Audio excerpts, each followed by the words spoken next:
Hi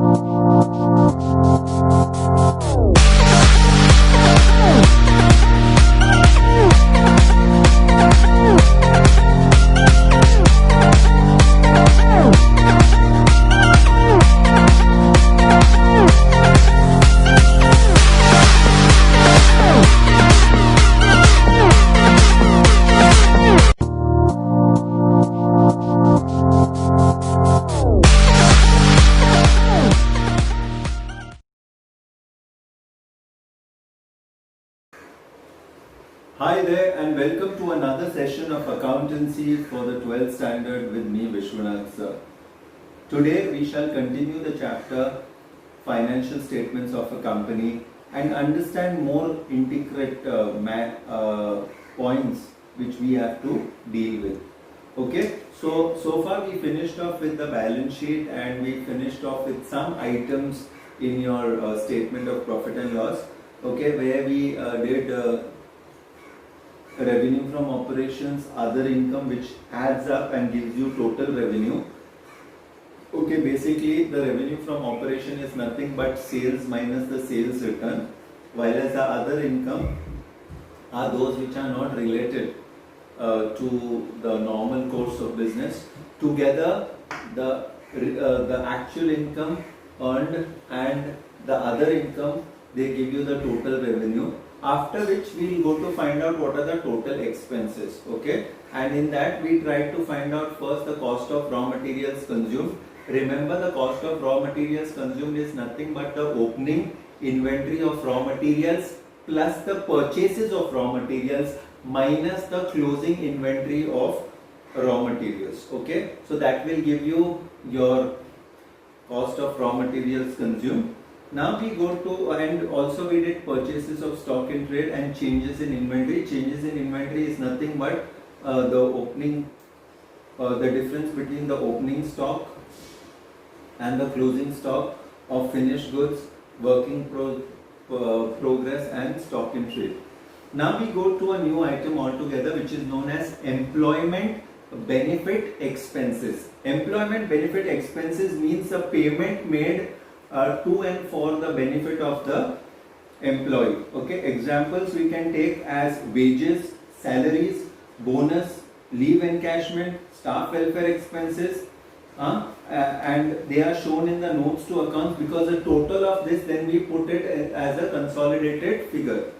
Okay, so these are shown in detail in the statement of in the notes to accounts, and these basically will be further classified into direct or indirect, because direct is which is basically going to the factory workers, and indirect which is generally used by the office or administrative staff. Okay, so these are certain things which we need to know.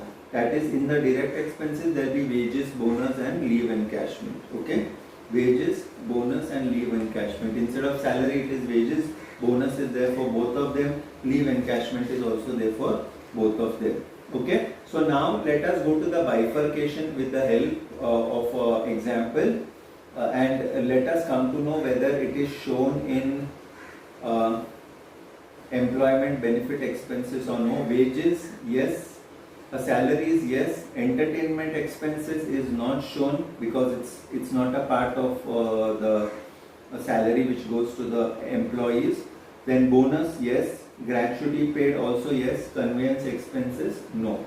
Okay, so again repeating, wages goes, salaries goes, bonus goes and gratuity paid goes, while as your entertainment expenses will not go, as well as your conveyance expenses, both these things will not go. Okay, let's go to another example and find out what is the employment benefit expenses in this case. Wages, yes, it will be taken. Salaries, yes. Entertainment expenses, no. Bonus, yes. Gratuity paid, yes. Conveyance, no. Medical expenses, yes. Okay, so again we find out that conveyance expenses and entertainment expenses will not be taken into account. So the other things like wages, salaries, bonus, gratuity paid and medical expenses are taken into account. Okay, From here we move to the finance cost. Finance cost basically means an interest whichever is paid on a loan which we have taken. Interest paid on overdraft, interest paid on loan, discount which is allowed on issue of debentures is written off because it's a loss for us. Okay, bank charges, interest received, all these things can be taken under finance cost. Basically interest is a main criteria here. Of course things like bank charges also should be taken into account. Okay, so these was finance cost for you. From here we go to what is known as depreciation and amortization. Remember, depreciation is the reduction in the value of fixed tangible assets, while as amortization is fixed intangible assets. Okay, and both of this together, the second effect always comes in your P&L, statement of P&L. Okay, fine. So this is something, and other expenses are other things which like carriage inwards, carriage outwards. Okay, all these things have to be taken into account. Okay, these are the other expenses. Then we have got notes to accounts. Notes to accounts is a very important part because it will help you find out where you are actually standing. Okay, where you are standing and how do you put the important items. Okay, so let's again go through this important item which we are discussing today, employment benefit expenses. Like it is basically for the benefits of the employees, like the wages, the salaries, the bonus, the gratuity paid, the leave encashment, the staff welfare expenses. All these are put into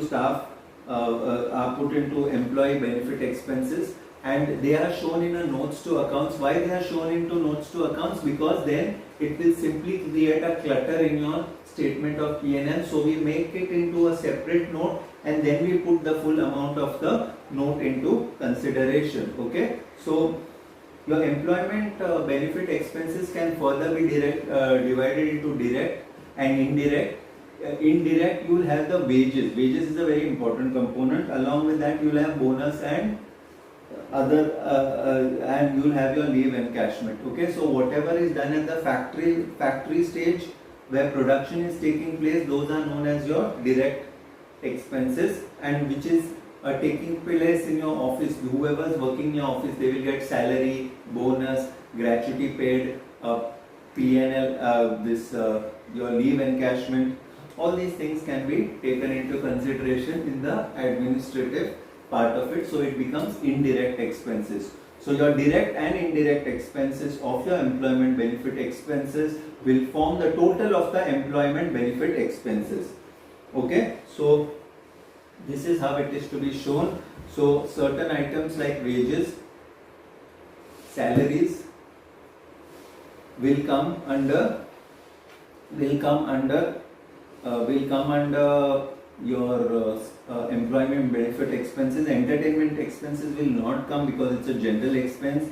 Bonus will come, gratuity paid will come, conveyance expenses will not come. Okay, entertainment expenses and conveyance expenses will not come in this case. Okay, and we'll have to show this into notes to accounts where we will write down wages, salaries, bonus and gratuity paid.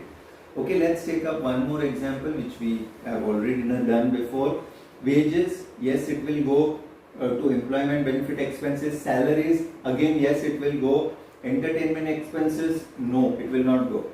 Bonus, yes. Gratuity paid, yes. Conveyance expenses, no. Medical expenses, yes. Okay, so wages, salaries, entertainment expenses, bonus, gratuity paid and medical expenses will go as employment benefit expenses. Okay, so this was what employment benefit expenses were all about. And besides that, we touched upon financial cost or finance cost, which basically means the interest which is paid on borrowing money, or anything loss which has to be written off, like for example the discount on issue of debentures written off is there. Interest paid on term loan, interest paid on bank overdraft, interest received is not a finance cost. Okay, it is only interest which is paid. interest received will come as other income in your total revenue. Okay, now your depreciation and amortization are the other expenses which we are looking at, and depreciation is for fixed tangible assets, while as amortization is for fixed intangible assets. Besides this, whatever is left, we put it under the bifurcation of other expenses. And remember, your notes to accounts forms a very, very important part of your statement of accounts. Okay, please go through all these items very thoroughly, because each and every item should be known by you, because it is not for this chapter. This chapter is basically inconsequential, but for that other chapters which you will be doing, like issue of shares, issue of debentures, cash flow statement, your ratios, all these things, it will be very useful. Okay, so this is Vishwanath sir signing off. Thank you so much.